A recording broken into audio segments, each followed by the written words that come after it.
الحمد لله رب العالمين والصلاة والسلام على خاتم النبيين أما بعد فأعوذ بالله من الشيطان الرجيم بسم الله الرحمن الرحيم. Mes chers frères en islam, répétez après moi. As-salatu was-salamu alayka ya Rasulallah wa ala alika wa ashabika ya Habiballah. As-salatu was-salamu alayka ya Nabiyallah wa ala alika wa ashabika ya Nurallah. Nawaitu sunnat al-i'tikaf. J'ai fait l'intention de la retraite spirituelle surérogatoire en étant dans la mosquée. Mes chers frères en islam, il y a beaucoup de bienfaits à réciter la salat ala al-nabi, que l'on appelle aussi le Duroud Sharif sur le bien-aimé prophète sallallahu ta'ala alayhi wa sallam. Il est rapporté dans un hadith de An-Nisa'i que le bien-aimé prophète sallallahu ta'ala alayhi wa sallam a dit: envoyez des salats, envoyez des duroud sur moi et faites des efforts dans les invocations, dans les doigts, et dites Allahumma salli ala Muhammad wa ala ali Muhammad. Pour appliquer ce hadith, Inch'Allah, on va le répéter une fois ensemble. Allahumma salli ala Muhammad wa ala ali Muhammad. Sallu ala al-Habib sallallahu ta'ala ala Muhammad sallallahu alayhi wa sallam. Chers frères en islam, avant d'écouter le discours d'aujourd'hui, essayons de faire de bonnes intentions, car le bien-aimé prophète sallallahu ta'ala alayhi wa sallam a dit innamal a'malu bil niyyat, c'est-à-dire les actions ne valent que par leurs intentions. Si on fait des bonnes intentions, Inch'Allah, on aura la récompense, le thawab d'écouter, Inch'Allah, le discours. Donc essayons de faire l'intention qu'on essaiera de rester attentif et d'écouter le discours d'aujourd'hui du début à la fin pour l'agrément d'Allah Azza wa Jal, pour obtenir la récompense de l'acquisition de la science religieuse et pour, Inch'Allah, le transmettre aussi aux autres. Par respect pour la science religieuse, on essaie d'éviter de faire les pieds vers la Qibla ou de nous asseoir dans un sens qui est pas respectueux pour la religion. Et comme Sayyidina Jibril alayhi salam, lorsqu'il est venu enseigner et apprendre la religion aux compagnons, il s'est mis en repliant les jambes, comme on s'assoit dans la prière. Donc si on peut, si on n'est pas fatigué, si on n'a pas de problème de santé, on essaie, Inch'Allah aussi, lorsqu'on acquiert la religion, ou lorsqu'on essaie de l'écouter, la religion, de s'asseoir dans cette position-là. Comme ça, Inch'Allah, on aura plus de baraka et on prendra plus au sérieux, Inch'Allah, ce que l'on écoutera. Chers frères en islam, Allah Azza wa Jal dit dans le noble Coran: وَلَقَدْ أَنزَلْنَا إِلَيْكَ آيَاتٍ بَيِّنَاتٍ وَمَا يَكْفُرُ بِهَا إِلَّا الْفَاسِقُونَ صدق الله العظيم وصدق رسوله النبي الكريم. Traduction de Kanzul Irfan. Et certes, nous avons fait descendre vers toi des versets clairs, et seuls les désobéissants les renient. Chers frères en islam, nous venons d'avoir eu le privilège d'écouter le verset 99 de Surat Al-Baqarah. Venez, maintenant nous allons, Inch'Allah, essayer de comprendre ce verset et d'en tirer les enseignements que les savants nous ont donnés. Quelle est la circonstance de la révélation de ce verset, premièrement? Ibn Suraya, qui était un non-musulman, Sayyidina Abdullah ibn Abbas radiyallahu ta'ala anhu rapporte que un jour, Ibn Suraya a eu l'audace et l'impertinence de s'adresser au bien-aimé prophète sallallahu ta'ala alayhi wa sallam en lui disant: ô Muhammad sallallahu alayhi wa sallam, vous n'avez rien apporté que nous puissions reconnaître. Allah Azza wa Jal n'a fait descendre sur vous aucun signe manifeste. Ça, c'était quelqu'un qui n'était pas musulman qui a dit cela. Et en réponse à ce malheureux qui a dit qu'il n'y a aucun signe, pourquoi est-ce qu'on vous croirait en vous, il a objecté, il a mis des soupçons, il a voulu mettre le doute, alors qu'il savait très bien qu'il n'y a aucun doute dans la prophétie du bien-aimé prophète sallallahu ta'ala alayhi wa sallam. Et c'est en réponse à cette personne-là, Ibn Suraya, que Allah Azza wa Jal a révélé ce verset, où il a été dit: وَلَقَدْ أَنزَلْنَا إِلَيْكَ آيَاتٍ بَيِّنَاتٍ وَمَا يَكْفُرُ بِهَا إِلَّا الْفَاسِقُونَ. Et certes, nous avons fait descendre vers toi des versets clairs, et seuls les désobéissants les renient. Il existe également un autre récit, selon lequel Sayyidina Mu'adh ibn Jabal radiyallahu ta'ala anhu a un jour réprimandé ces mêmes personnes et leur a dit: c'est vous qui nous parliez du dernier prophète sallallahu ta'ala alayhi wa sallam, et c'est vous qui nous décriviez ces signes. En voyant ces signes-là, nous avons récité la shahada. Et pourquoi vous ne récitez pas la shahada? Alors ces personnes ont malheureusement répondu que les signes mentionnés dans notre livre, la Torah, ne correspondent pas à ce prophète. Il n'est venu avec aucun signe manifeste, na'udhu billah. Et à cela, Allah Azza wa Jal a révélé ce verset 99 de Surat Al-Baqarah. وَلَقَدْ أَنزَلْنَا إِلَيْكَ آيَاتٍ بَيِّنَاتٍ وَمَا يَكْفُرُ بِهَا إِلَّا الْفَاسِقُونَ. Et certes, nous avons fait descendre vers toi des versets clairs, et seuls les désobéissants les renient. C'est-à-dire, et seuls les désobéissants les rejettent.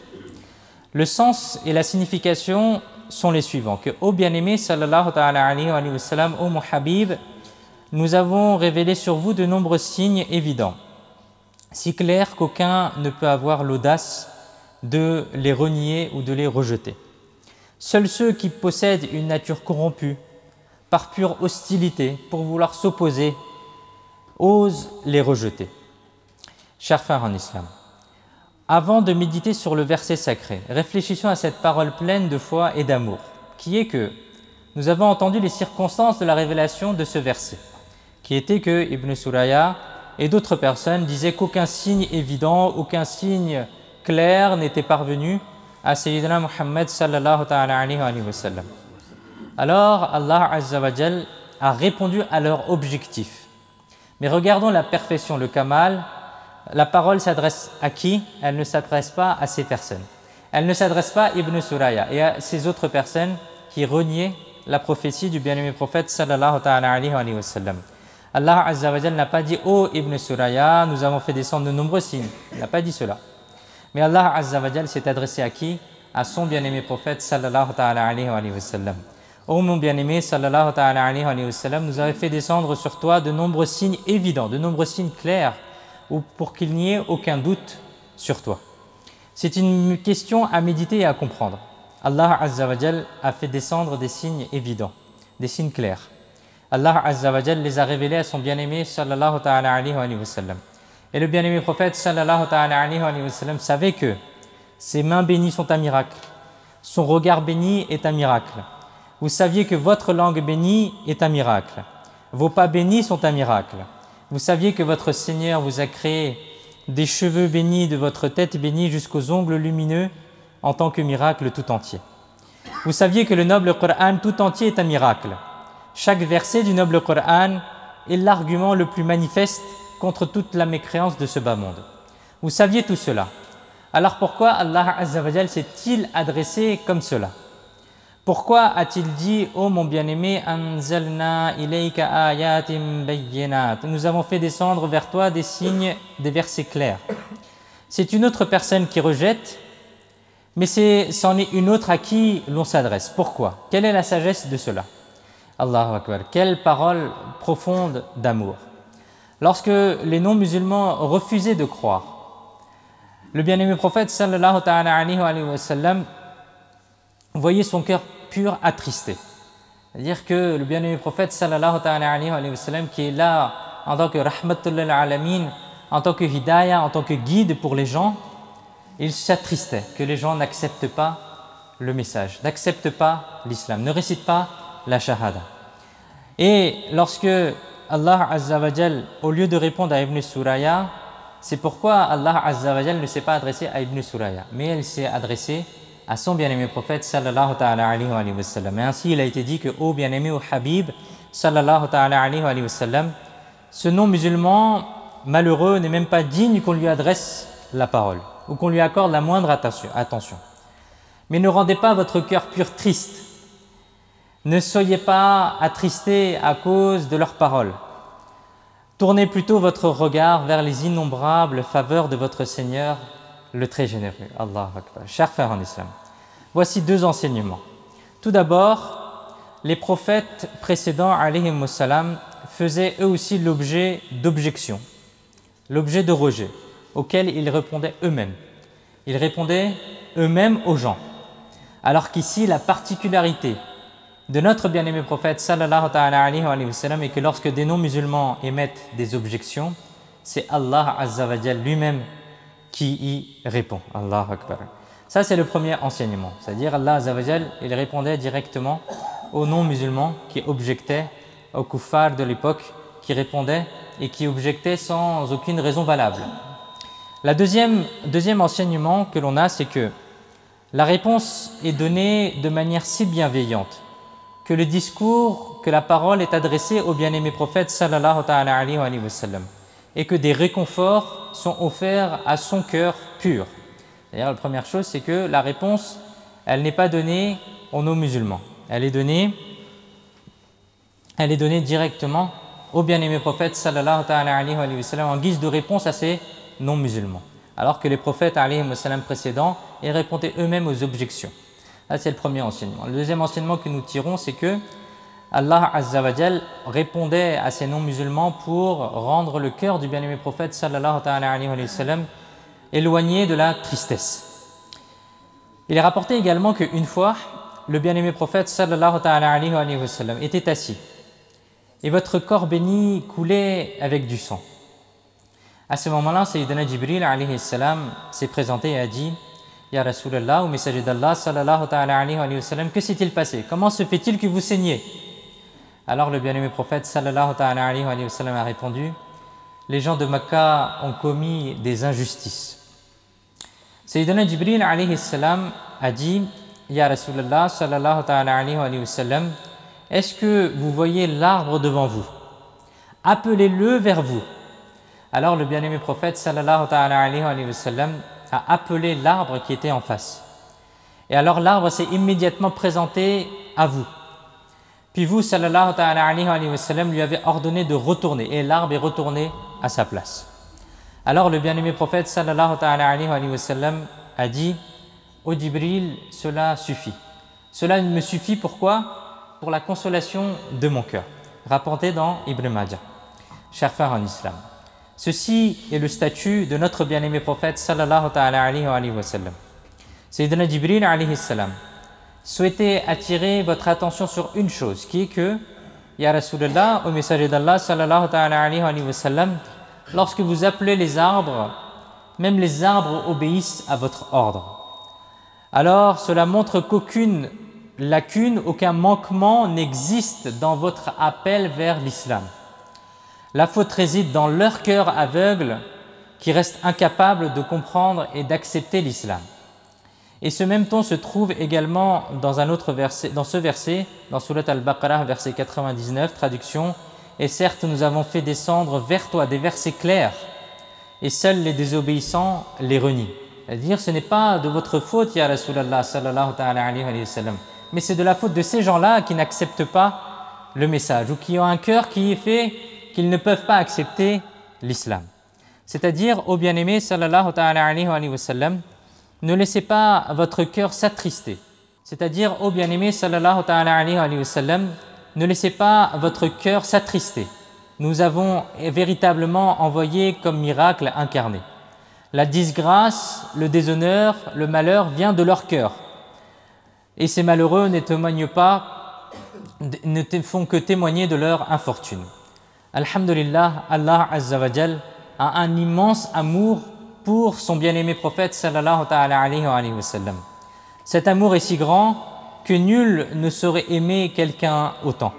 Qu'Allah Azza wa Jal nous accorde à nous aussi la grâce d'aimer de façon illimitée notre noble et bien-aimé prophète sallallahu alayhi wa sallam. Amin bijahi nabi al-amin sallallahu alayhi wa sallam. Sallu ala al-habib sallallahu ala Muhammad sallallahu alayhi wa sallam. Chers frères en islam, Allah Azza wa Jal a dit dans ce verset 99 de Surat Al-Baqarah: et certes, nous avons fait descendre vers toi des versets clairs, et seuls les désobéissants les renient, les rejettent. Dans ce verset sacré, il y a deux enseignements. Ce qu'Allah Azza wa Jal a révélé à son bien-aimé prophète sallallahu alayhi wa sallam constitue les signes les plus clairs, les plus évidents. Et deuxièmement, seuls les désobéissants les renient, signifie que seul un fasiq, seul quelqu'un qui est pervers, peut nier ces signes manifestes. Sayyidina Jubayr ibn Mut'im, radiyallahu ta'ala anhu, qui est un compagnon du prophète, vous avez accepté l'islam avant la conquête de Mecca.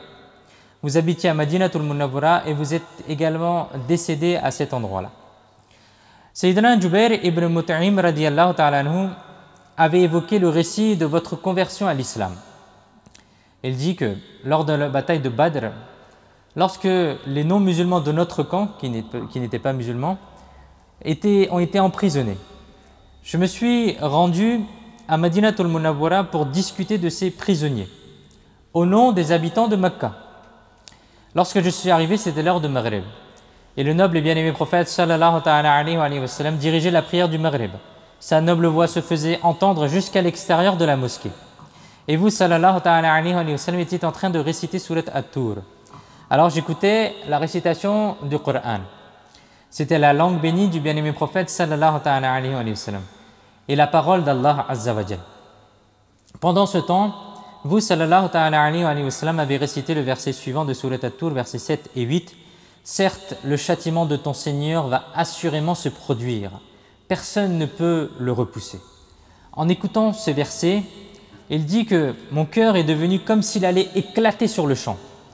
J'avais l'impression que je ne pourrais même pas faire un pas d'ici et le châtiment s'abattrait sur moi. C'est alors que, par crainte du châtiment d'Allah, j'ai accepté la foi sur le champ. Subhanallah. Regardons mes chers frères, chaque verset du noble Coran est un signe manifeste. Si un non-musulman écoute avec un cœur pur, il ne peut s'empêcher de prononcer la shahada. Chers frères en islam. Ici, essayons de comprendre une parole qui ravive la foi. Chaque verset du noble Coran est également une preuve manifeste de la véracité de l'islam. Tout comme la vie bénie de notre bien-aimé prophète sallallahu alayhi wa sallam reste un signe éclatant de l'authenticité de l'islam. Comment? Écoutons deux versets du noble Coran. Des non-musulmans ont demandé que le bien-aimé prophète sallallahu alayhi wa sallam est-il vraiment un messager véridique? Alors Allah azza wa jal a répondu dans Surat Al-Baqarah, verset 23, Fa'tu bi suratin min mithlihi. Un challenge, un défi est lancé. Quel est-il? Alors produisez donc une sourate semblable à celle-ci. Si vous dites que, est-ce que vous remettez en question la véracité de ce livre et du bien-aimé prophète sallallahu alayhi wa sallam, alors produisez quelque chose de similaire. Si vous avez un doute quant à savoir si le bien-aimé prophète sallallahu alayhi wa sallam était vraiment un prophète véridique ou non, si la parole qu'il a transmise provient véritablement d'Allah azza wa jal ou non, alors le noble Coran constitue la preuve de sa véracité. Produisez donc une sourate semblable à ce Coran. Si vous n'y arrivez pas, et en réalité vous n'y parviendrez pas, sachez alors que le bien-aimé prophète sallallahu alayhi wa sallam est un prophète véridique. Nous apprenons donc que Sayyidina Muhammad sallallahu alayhi wa sallam est véridique car tout le Coran en constitue la preuve. Les non-musulmans ont alors posé une autre question. Le Coran est-il véridique maintenant? Allah azza wa jal a répondu dans Surat Yunus, verset 16, traduction: en vérité, j'ai déjà vécu une vie parmi vous avant cela. Ne réfléchissez-vous donc pas? Autrement dit, ô bien-aimé sallallahu alayhi wa sallam, dis-leur que, ô vous les non-musulmans, j'ai passé 40 ans parmi vous. N'avez-vous donc pas de raison? N'avez-vous pas vu mon comportement? N'avez-vous pas compris que mes 40 années de comportement prouvent que ce que j'apporte est vraiment la vérité? Subhanallah. Nous apprenons donc que la preuve de la véracité de bien-aimé prophète sallallahu alayhi wa sallam est le Coran. Et la preuve de la véracité du Coran est la vie bénie du bien-aimé prophète sallallahu alayhi wa sallam. Et les fondements de l'islam reposent sur deux choses, le noble Coran et la personne bénie du bien-aimé prophète sallallahu alayhi wa sallam. Ce sont les signes les plus évidents de la véracité de l'islam. Et jusqu'au jour du jugement et jusqu'à ce jour, personne n'a jamais pu y trouver un défaut et personne ne pourra jamais y trouver un seul défaut. Un jour, plusieurs savants qui n'étaient pas musulmans se sont réunis ensemble. Et comme ils étaient ensemble, la discussion s'est naturellement orientée vers le bien-aimé prophète sallallahu alayhi wa sallam. Ils parlaient de religion, on dit l'islam, qu'est-ce qu'on en dit, qu'est-ce que vous en dites-vous? Alors dès qu'ils ont commencé à parler, il était évident qu'ils n'allaient pas faire d'éloges, sinon ils auraient été musulmans. Alors ils ont commencé à dire que Sayyidina Muhammad sallallahu alayhi wa sallam avait fait 11 mariages et que cela n'était pas bien. Ils ont présenté cela comme un défaut. Et l'un des non-musulmans est resté silencieux. Il écoutait tout ce qui se passait, il n'a rien dit. Et lorsque tous ont exprimé leur opinion, ils se tournèrent vers ce non-musulman et lui ont dit « Toi, qu'est-ce que tu dis? Pourquoi tu ne dis rien ?» Alors il dit « Après avoir entendu vos propos, il me semble que l'islam est vraiment la vraie religion et que Sayyidina Muhammad sallallahu ta'ala alayhi wa sallam est un prophète véridique. Ainsi, je récite la shahada devant vous et j'embrasse l'islam. » Et les autres personnes ont dit « Eh bien, d'où sors-tu cette idée-là? Nous, on est en train de critiquer depuis tout à l'heure et toi, tu sors tout le contraire de ce qu'on est en train de dire. » Alors, il dit « C'est vous-même qui avez affirmé que Sayyidina Muhammad sallallahu ta'ala alayhi wa sallam a contracté son premier mariage à l'âge de 25 ans et avec une femme veuve. Et ensuite, il n'a célébré d'autres mariages qu'après l'âge de 40 ans. Réfléchissez un peu, 25 ans, c'est la fleur de l'âge, c'est la jeunesse. Il était alors l'un des plus beaux jeunes hommes d'Arabie. Et pourtant, son caractère demeurait d'une extrême pureté. Même l'environnement empreint d'impudeur de l'Arabie de l'époque n'a eu aucune influence sur lui. Il a traversé sa jeunesse totalement épargné par les désirs charnels. Et seul un prophète véridique peut réaliser cela. C'est pourquoi je reconnais que Sayyidina Muhammad sallallahu ta'ala alayhi wa sallam est un vrai prophète. Et à partir d'aujourd'hui, je deviens musulman. Allahu Akbar. Il est manifeste, mes chers frères, que chaque verset du noble Coran, chaque geste de notre bien-aimé prophète sallallahu ta'ala alayhi wa sallam, chaque parole constitue une preuve et un signe clair de la véracité de l'islam. Dans le sous-continent, mes chers frères, il y avait un journal qui s'appelait Madina Bajnour. Et en mars 1918, un article y a été publié. Qu'est-ce qu'il disait? Il disait qu'il y avait un médecin allemand qui s'appelait le docteur Koch et il devait trouver un remède contre la morsure de chien. Il a donc mené des recherches. Il a dit c'est quoi la solution si quelqu'un se fait mordre par un chien? Et lorsqu'il a trouvé le remède contre la morsure de chien, il a écrit l'article en disant que en ce moment, j'éprouve beaucoup de respect dans mon cœur pour le sublime prophète Muhammad sallallahu ta'ala alayhi wa sallam. Car le remède que j'ai découvert prend en réalité sa source dans l'un de ses enseignements. Et il dit que j'ai lu un hadith qui dit que si un chien plonge sa gueule dans un ustensile, lave-le 7 fois.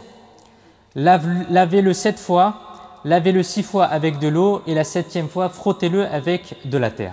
Et le docteur, il dit que, en lisant ce hadith, j'ai compris qu'aucune parole d'un prophète n'est dépourvue de sagesse.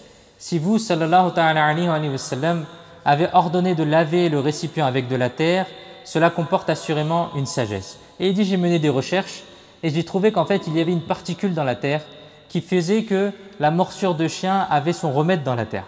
Et il a ensuite dit qu'effectivement, c'est cela qu'il y a comme particule. Et il ne pouvait pas y avoir de microscope, de progrès scientifique à l'époque qui permettrait de comprendre cela sans que ce ne soit révélé par un prophète. Et comme cela, il a ensuite compris que l'islam était véridique. Et cela, c'est des signes clairs pour ceux qui réfléchissent à l'islam et réfléchissent au noble Coran et réfléchissent aux enseignements de notre bien-aimé prophète sallallahu ta'ala alayhi wa sallam. Et celui qui recherche la vérité trouve la vérité.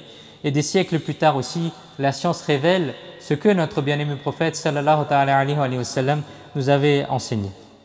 Qu'Allah Azza wa Jal nous permette de retenir ce que nous avons entendu et de l'enseigner aux autres. Amin. Bijahi khatam an-nabiyyin sallallahu ta'ala alayhi wa sallam. Sallu ala al-habib sallallahu ta'ala ala Muhammad sallallahu alayhi wa sallam. Demain, Inch'Allah, il y aura une conférence par d'autres frères entre Maghreb et Isha en français pour ceux qui peuvent y participer. Inch'Allah, le guerre Jazakallah khair.